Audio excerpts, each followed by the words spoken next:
Hey everybody, welcome back to GO Spartanburg. This is the podcast where you can learn all about the great things that are going on in Spartanburg, South Carolina. And today I'm really thrilled here to be at Ballet Spartanburg at the Chapman Cultural Center. And with me today I have Teresa Berline and Carlos Agudelo. Did I pronounce that right? That's correct. Very good. All right. Teresa is the president of the ballet, is that correct? I am the executive director. Executive director. That sounds much more important than president. I don't know if it is or not. I just know that that is my position, and this will be my 10th year as executive director. Okay, and Carlos is the artistic director. He handles all the choreography and so forth.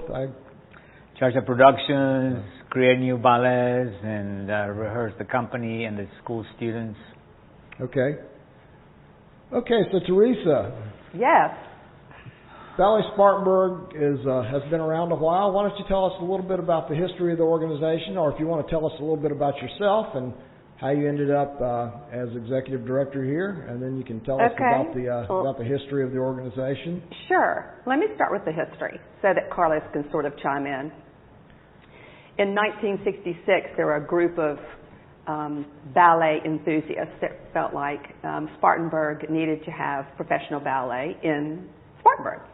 So they got together and they started talking about how can we do this. So they formed a board, and Marjorie Riggs, is that right? Ann Manning and several Margie Kate. Kate. They were all on the first board. Now they wanted to bring professional ballet to Spartanburg. So then in 1967, we were chartered as the Ballet Guild Incorporated. We've gone through several names: the Ballet Guild, Spartanburg Civic Ballet, Spartanburg Ballet, and now Ballet Spartanburg, and doing business as Ballet Spartanburg Incorporated. So in 1967, I believe it was, we talked about having a dance center, and the late Barbara Ferguson came on, and she began teaching a couple of classes, and that has evolved to what is our Center for Dance Education today. Lona Gomez is our ballet master, and she is the principal for the Center of Dance Education, which is here at Chapman. When we say that they wanted to bring professional ballet, we did not have a professional company at that time, so they brought in internationally known ballet companies to perform. Carlos, please help me with some of the names. Well, Miami City Ballet, Pittsburgh Ballet, Philadelphia, and they also had Nureyev, Baryshnikov. And so the purpose was to bring professional ballet companies to Spartanburg. I came in 1991, and I was part of that, mission of bringing ballet companies. But then I thought we need to have our own professional production. So I started by using the students in the school and bringing in guest artists from New York City Ballet, American Ballet Theater, San Francisco Ballet. So we had this beautiful, wonderful artists to come and guest for us. And then eventually my dream was to one day have a professional company of our own. And I guess about 10 years ago... We celebrate 10 years this year. We celebrated 10 years ago having the professional company. We started with about 5 or 6 dancers.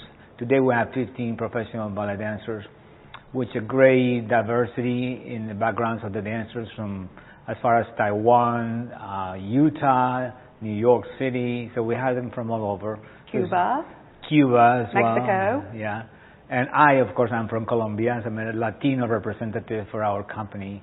The African Americans, Asian dancers. So we're very proud of this representation of our community. It's a good representation, I think. And we have wonderful young dancers, very passionate about what they do. So we feel very fortunate that we have these young dancers who want to be in Spartanburg, live in Spartanburg, make a living in Spartanburg, and help to contribute to the economic wealth of the city and the county. So the theater was already established in the community, and so was, I think there might have been called the Music Foundation at that time. And so these ballet enthusiasts wanted to make sure that we were bringing in, professional ballet. And so they would have sometimes, maybe just 2 ballets a year. And they would bring in Alvin Ailey. Oh my gosh, they brought in the Cuban ballet company.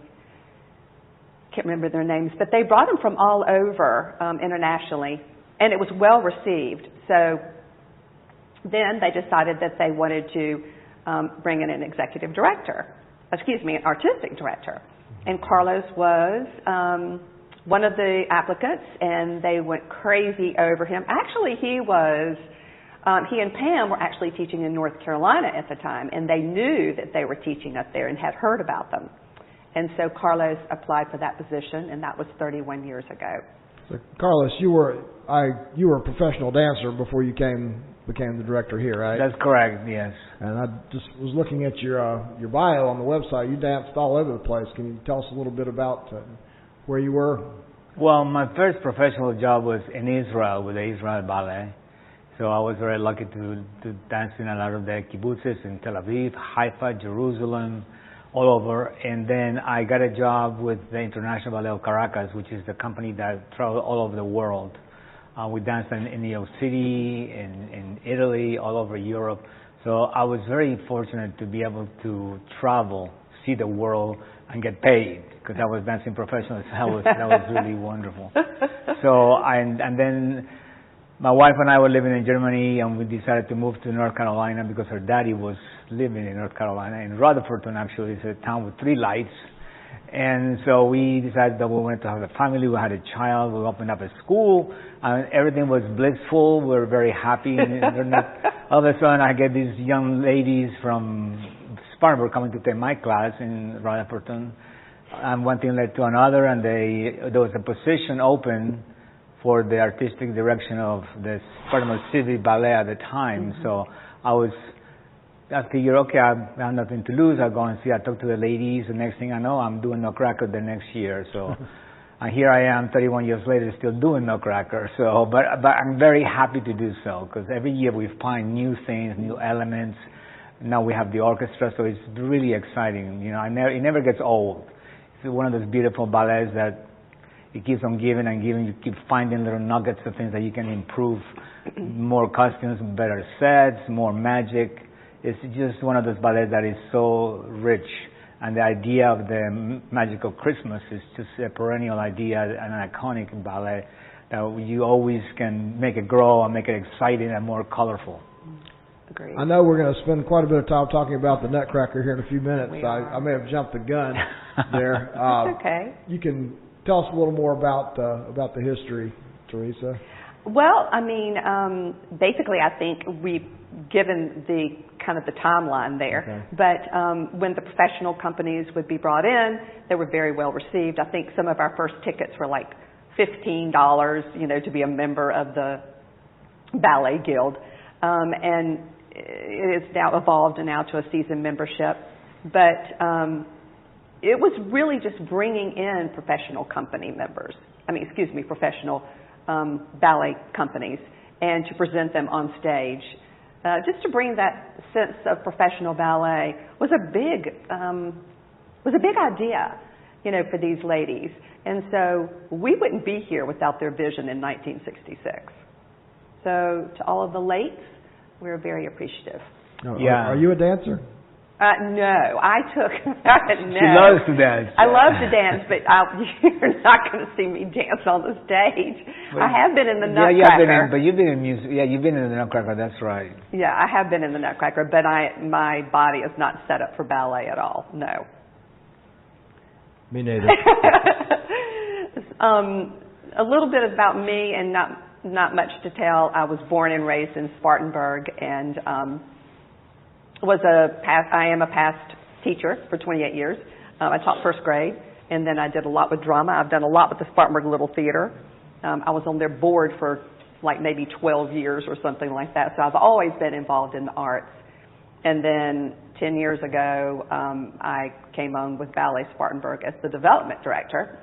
And Tom Jennings was the executive director, and we were like the dynamic duo. Love Tom Jennings because he has been president and very involved with Ballet Spartanburg. His daughter danced with us. And so then that evolved into now the position of executive director. So we have 4 staff members right now. Susan Woodham is our outreach coordinator. Lena Gomez is our ballet master. myself, our accountant, and we are now in the middle of looking for an administrative assistant. We have a small little office over there at Chapman Cultural, right across the plaza there at Chapman Cultural Center.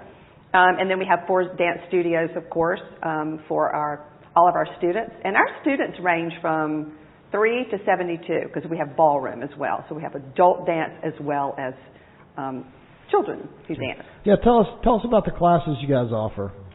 So really, if you think about it, our core, of course, is teaching ballet.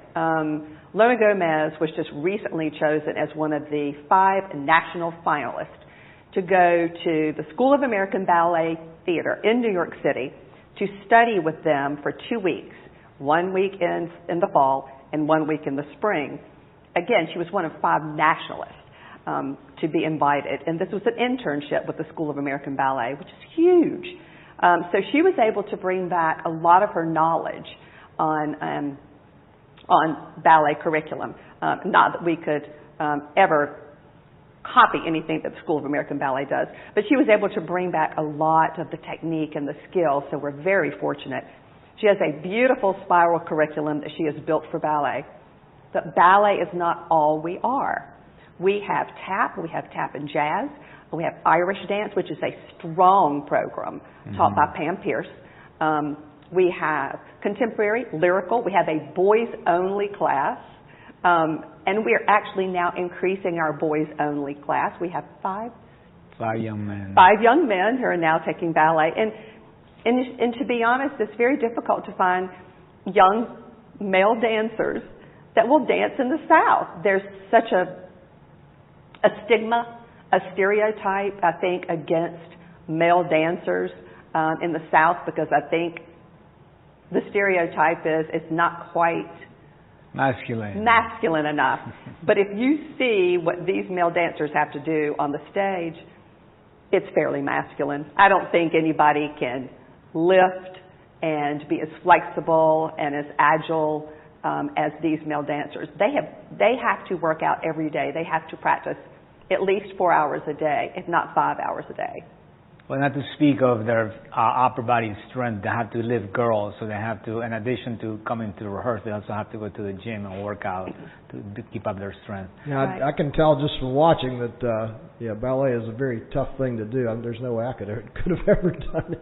It is very difficult, but I think sometimes in the South we think that it's, it's just not accepted for male dancers. But the Spartanburg magazine last year did an article on male dancers that have gone through Ballet Spartanburg under Carlos's tutelage, and so many of them have gone on to be professional dancers.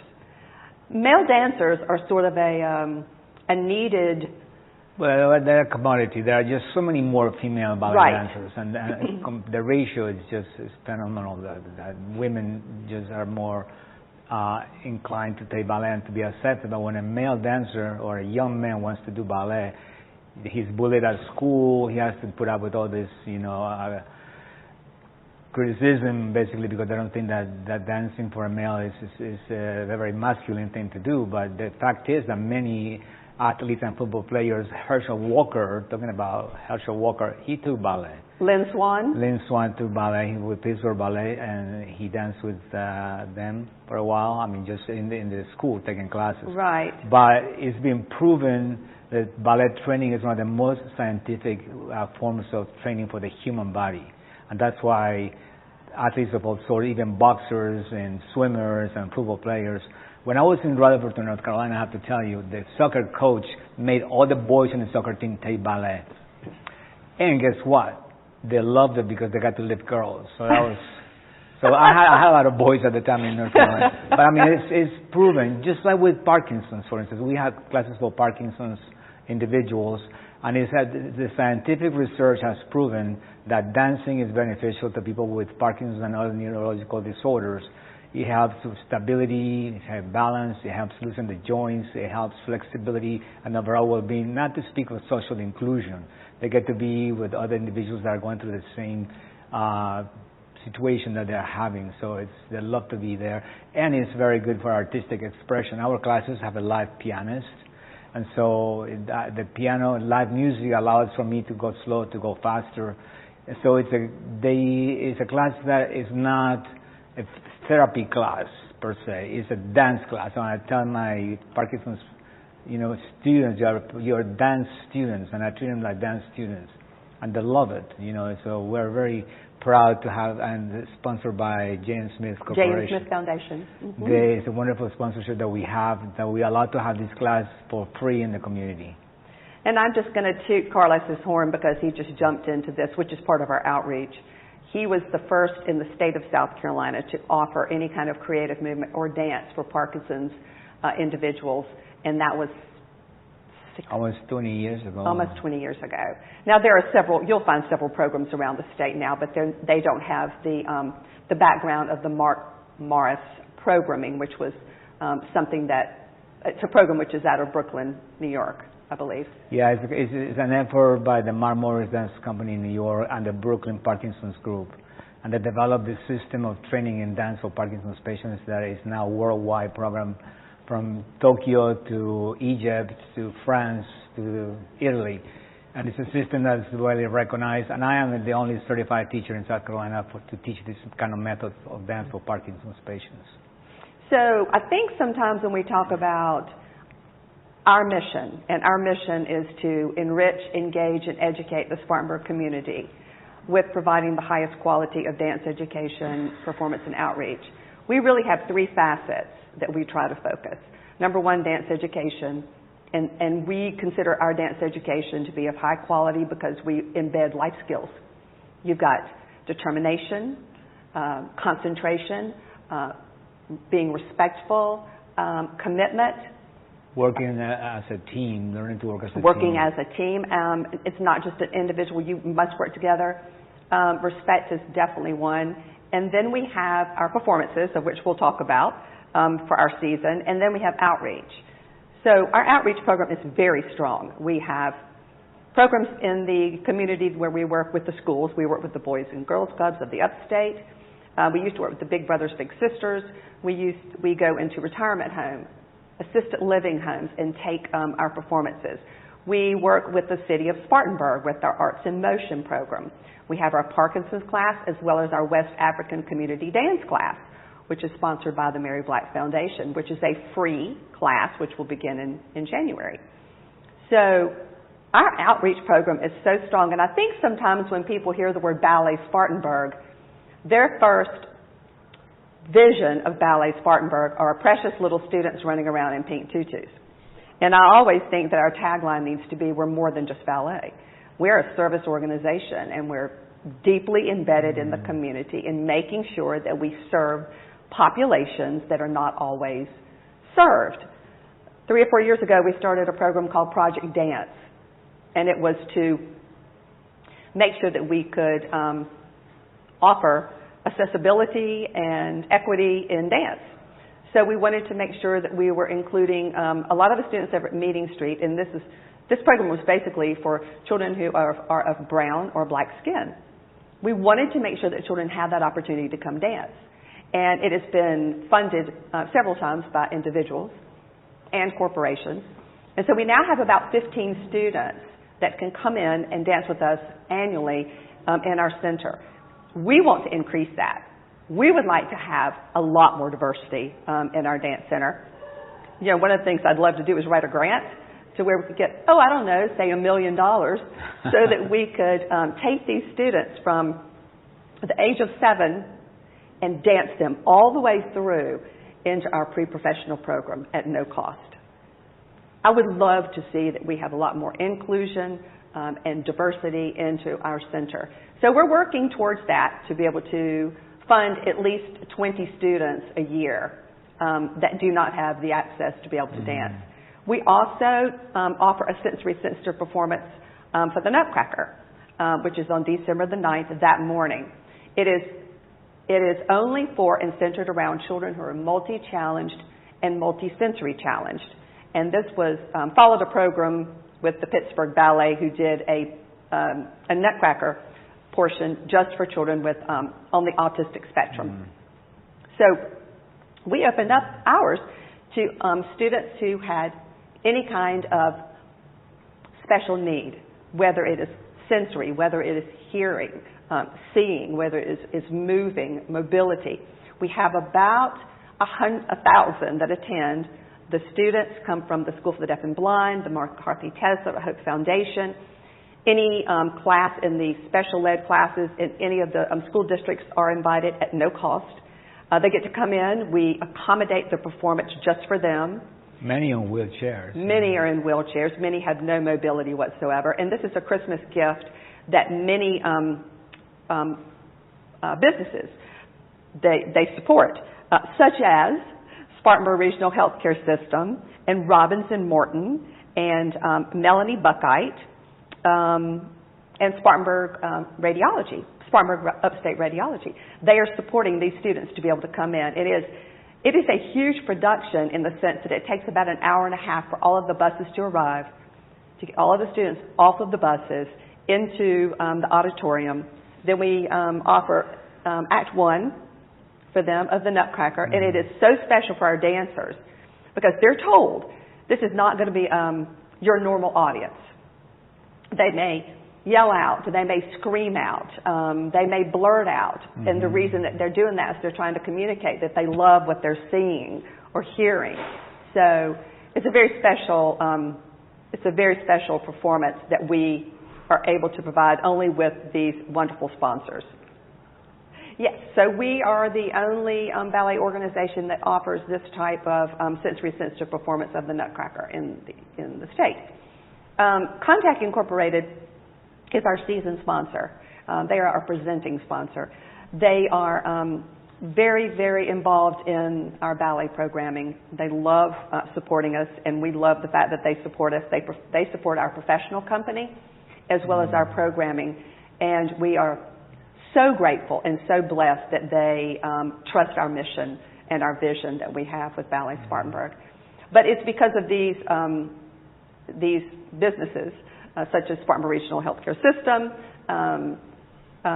Robinson Morton, Melanie Buckite, and the Upstate Radiology, and I believe I said Spartanburg Regional Healthcare System. Okay. I want to make sure I've got them all in there. Oh, and Publix Charities. I almost forgot Publix Charities, and they are always so good to us to support this programming. They love the fact that we reach out into this section of the population that never gets to attend a professional ballet. So this is a Christmas gift not only to the students and the caregivers, but also to their parents who attend, and it's a special gift to us as well. And we also have the only resident professional company in the state of South Carolina, meaning that we retain them for 26 weeks. They live here. They work for us, and they may have to have other part-time jobs. But other ballet companies in the state of South Carolina do not retain their companies for 26 weeks the way we do. So I would say we have a big, large heart. Even though we're a small organization comparably, we have a large heart and a large mission. I think that's one of the reasons why we have the sponsors that we have. They believe in our mission. We're not just like a ballet company, but we want to be part of all sectors of the community through the Parkinson's class, through the outreach class. All the titled students who come for free to our performances, they have the opportunity to come to the Chapman right here and see all these ballet performances, which otherwise they will never be able to come to. Correct. And that's what we do in the fall for our fall production. We have wonderful sponsors who bring in Title I schools, and they allow them to come in to be able to see a professional ballet. Okay, Teresa, that's a lot of great information there. Why don't you tell us a little bit more about your season? I know the Nutcracker is the big thing that most people have heard of, but you do other performances as well. So tell us a little bit about your season here. Well, we do, and the first performance we had was Cinderella, and it was in October, and it was very well received. We ran that for, I think, 4 performances. Then we have the Nutcracker coming up, December the 9th through the 11th. We start up in February with the studio series, and that is called The Company. And that is one that we do in our studio. We offer champagne and nibbles, and this year The Company, under Carlos's guidance, they will be doing the choreography. It will be their pieces that they are putting together. And then we follow up with Intertwine. Intertwine is a new ballet program, and we will be working with a gospel group here in Spartanburg, and then we'll also be presenting a piece by Lona Gomez. It's a piece with Chopin. And then our last ballet of the season is The Great Gatsby, which is original. Carlos choreographed, picked out the costumes, actually drew out the costumes, what he wanted. The sets, it is completely under his vision. The only thing I would like to mention is we're going to have a fabulous fundraiser in April the 28th. It's called Ballet at Bucco's. We did our first one last year. It was very well received, and it is actually an evening dinner under the stars at Bucco Brandt's house. This year it's called Luna Blanc, which everyone will dress in white. Everything will be dressed in white. We have the professional company that dances there, as well as artists in the community will donate pieces to be auctioned off. So it is a beautiful event. It's kind of turning into, we hope, a signature event. Last year it was so well received, and this year we're very excited. Bucco's very excited to have 200 people at his home, outside. It's a beautiful setting. Oh, it's gorgeous. So we're very excited about that. And I wanted to mention that every year we offer free performances of the Peter and the Wolf. This is a ballet that Prokofiev wrote to teach children the instruments of the orchestra. These performances are sponsored by the Pfeiffer Johnson Foundation through the courtesy of Susu Johnson and Georgine Johnson. The Johnson Group. The Johnson Group. Yes. And so they've been doing this for nearly 18 years now. Yes. So we're very fortunate. That's what Teresa was talking about, the sponsors that we have. I think the economic drivers of this community realize what we do. It's not just ballet, but we are really into every sector of the community, special needs, Title I schools, people with the Parkinson's and neurological diseases. So we are very involved in the fabric of our community, and I think they realize what we're doing. So that's why we have the kind of sponsors that we have. I think so. I totally agree. I kind of think that the heart of ballet is Carlos, because I think people know. I think people know that everything you do comes from your heart. We're not out there just to show how beautiful ballet is. We're out there really to serve the community, and that comes from Carlos's love of humanity. I'm going to just toot your horn a little bit. Well, for me, because I love dance, and I have this passion for dance, and I believe that dance is just such a wonderful gift to anyone. I remember teaching classes at the McCarthy Tesler school, and there were young children and adults in wheelchairs, and I'll come with a pianist to do a class for them. And sometimes they just had the ability to move one arm, and I give them a scarf, and just the joy, that the glitter, the gleam, the eyes would just light up, just because they were able to listen to the music and move their one arm that had full range of movement. So those moments for me are incredible, and just that I do believe that then if anybody can dance, and no matter if you tell me that I can dance, I say you can dance, and the joy that it brings to a person is just, to me, is that we can share that with everybody in the community. It's just that's what drives me. That's what drives Ballet Spartanburg. Well said. Thank you. Okay. So obviously your big show of the year is the Nutcracker. Now I'm going to ask a dumb question here. Why does every ballet company in the world do the Nutcracker every year? Is it just a matter of that's what makes the most money and that's what funds your season? No, I don't think so at all. I think it's long, rich history. I think Tchaikovsky's incredible score. I think every ballet company knows, number one, it's a sense of Christmas. It is a sense of the beginning of Christmas.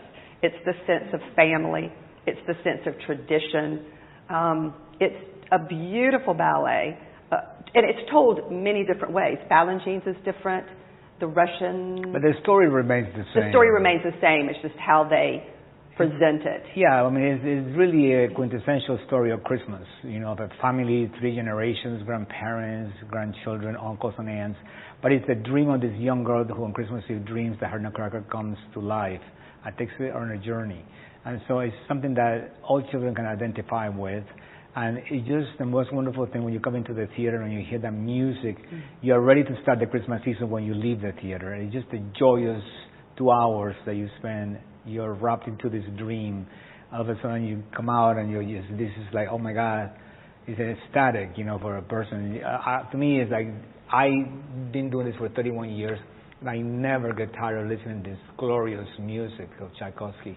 And I think it's just really, the tunes are very melodious, that people can hum these tunes in the supermarket, you hear the music in shopping centers, so it's very easy to remember, and so it really moves you, so that's why I see people coming out of the theater elated. Wow, so now we're ready to start the Christmas season, and that's when the Nutcracker is just so wonderful, because it just elicits these kind of feelings, these emotions. So, obviously, it takes a lot of work to put on the Nutcracker, behind the scenes, sets and everything. When do you start working on it? Well, believe it or not, we spent more weeks preparing Cinderella, which is our first ballet of the season. We only have 5 weekends, I'm telling you, for the students to rehearse this production. It's a 2-hour ballet, so it's a miracle that we put this together in only 5 weekends. So we started rehearsing at the end of October. Yep. Essentially. And we do auditions. We hold the auditions at the end of the summer. The end of the summer. At the end of August. So you have your resident company. So are all the members of that company in the Nutcracker? Yeah. Oh yes. Okay, and then so how many other people are part of the cast? We have about a total of 100, including the company professionals. Yes, about 100 people. And then adults that dance in the beautiful adult party scene. And then we have gymnasts who are Mother Ginger. They're the Mother Ginger school. Yeah, these are students from the Spartanburg Gymnastics, and they just a wonderful addition to the ballet, And we have dogs. We have 2 dogs. We have magic tricks. We have magic tricks. We have everything. Wow, that's quite a production. It is. How about the sets? Do you use the same sets every year, or where do you store them? I was lucky 22 years ago. This man came to see our production, and he said to me that he was an artist from Canada, and that he had designed sets for Miami City Ballet with Edward Villeda years ago. And I said, wow, let's talk, So he showed me some of the things that he had done. So I told him, what is your idea? And I said, this is what I would like for it to look. So he designed sets. And these sets were approved by the board because we had to raise a bunch of money to be able to make these sets. They were painted in Hollywood, California, at a studio, a scenic studio in the Garage Studios, that is, in Los Angeles. And that's why these are unique sets, and nobody else in the world has the sets that we have. They're uniquely owned by Ballet Spartanburg, uniquely designed for Ballet Spartanburg. Our costumes are also uniquely designed for Ballet Spartanburg by the North Carolina School of the Arts, who builds professional costumes for ballet companies. So we have a fantastic production value with our sets, and costumes are top-notch. They're first-grade professional, artistically done by artists. I think the board and Carlos had to raise about $100,000 just for the sets. Just for the sets. Just for the sets. And about another $60,000 to $70,000 for the costumes. And some of our costumes. And back in 2002, that was a lot more money. That's a lot more. Yeah. So where does all that stay during the rest of the year? In the warehouse. Okay. It has to be stored very carefully in the warehouse. And pretty soon, those sets, they have years on them. So at some point in time, they have shown some of the age. They're showing some age, but we're going to have to at some point in time regroup and see what we can do as far as having new sets, because they're showing a little bit of age, but they are beautiful. And I know a recent change to the Nutcrackers, you've gone to the live orchestra the last 2 years? Last year, okay, and then so this last year. year was the first time in over 20 years that you've had a live orchestra. What prompted that change? It was over 25 years ago that was I should remember I was in the last live orchestra that you had. It's a long dream, actually, for us to have the orchestra. And it's been a wonderful collaboration, because the folks who go to the orchestra traditionally and not to the ballet are coming to see the ballet because they want to hear the orchestra.